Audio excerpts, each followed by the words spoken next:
चला हवा येऊ द्या हा कार्यक्रम आणि तुकरटवाडी धन्य झालेली आहे. हे आपलं गाव आहे सर तुकरटवाडी. कारण किती लोकांचं स्वप्न असतो ह्या माणसाला फक्त एकदा बघायला मिळावं. मला एक क्षण वाटलं की मी स्टेडियम मध्ये उभा आहे. म्हणजे हे प्रेम आहे सर, हे प्रेम आहे. आणि आज तर खऱ्या अर्थानं कार्यक्रम कमी आणि मॅचच असणार आहे. मी बॉलिंग करत राहीन, तुम्ही 6-4 मारत राहा. तसाही मी फार बारा बॉलर नाहीच आहे. पण खूप अभिमान वाटतो अशा व्यक्तीच्या समोर आज उभं असताना. भारतरत्न सचिन तेंडुलकर,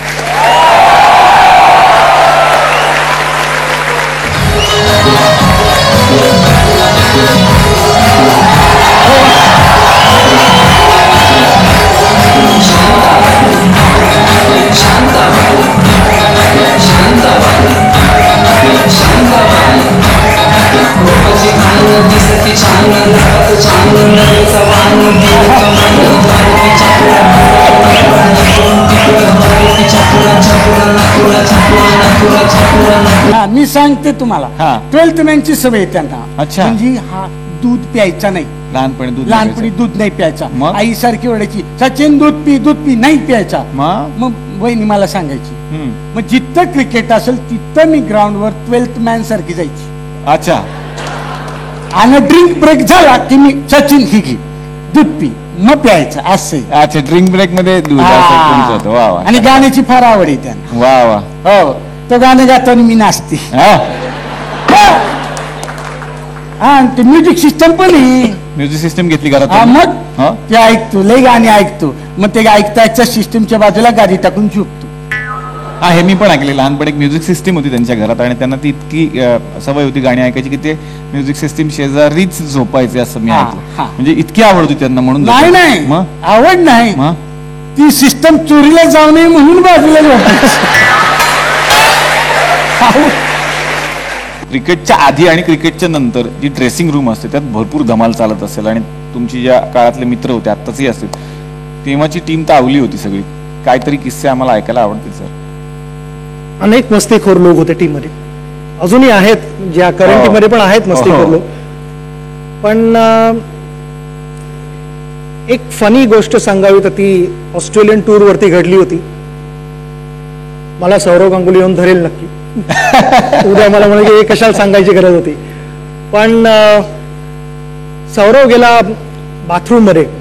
अनेक तिकडे वॉशरूम्स होत्या तिकडे, आणि जिकडे सौरव बरोबर गेला आणि दरवाजा बंद केला, मी सहवागला बोललो जरा इकडे आपण काहीतरी मजा करूया.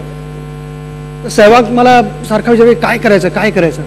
मी तू फक्त तोंड बंद ठेव, आधी माझा शर्ट आहे ना ह्याच्याबद्दल आपण बोलूया थोडं. आणि जे शोलेमध्ये जेलमध्ये जो होता, जेल में सुरंग म्हणून, तो थोडा रोल आम्ही केला इकडे.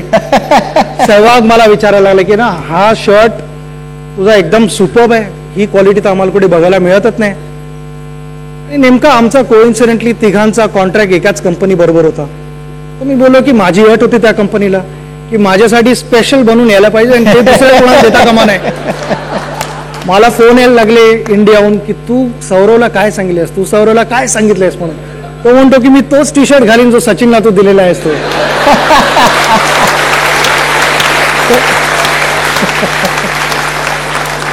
थोडक्यात प्लॅन वर्क. तर सचिन तेंडुलकर म्हणजे स्वतःची अशी एक शिस्त असलेला मनुष्य. आम्ही कधी त्यांना चिडताना नाही पाहिलं. त्या प्रश्नांवर सुद्धा मी येणार आहे.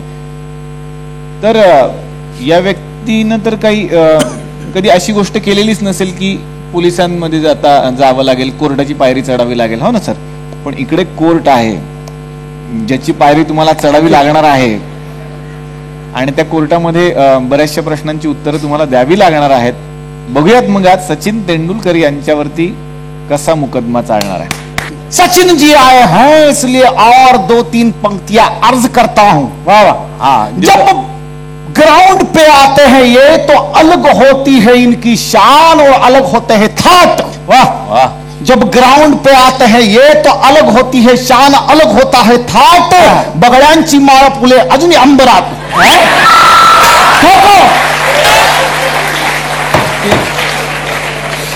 तुम्ही जो सरांवरती आरोप केलाय तो बरोबर आहे.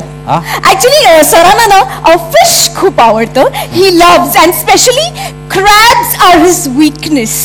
माझा पण काय weakness, crab. म्हणजे हे मांड्या भरतात असं सगळं. एक मिनिट ते क्रॅम्प पायात आलाय. दीज आर क्रॅब्स म्हणजे खेकडे. झी 24 तास रहा एक पाऊल पुढे.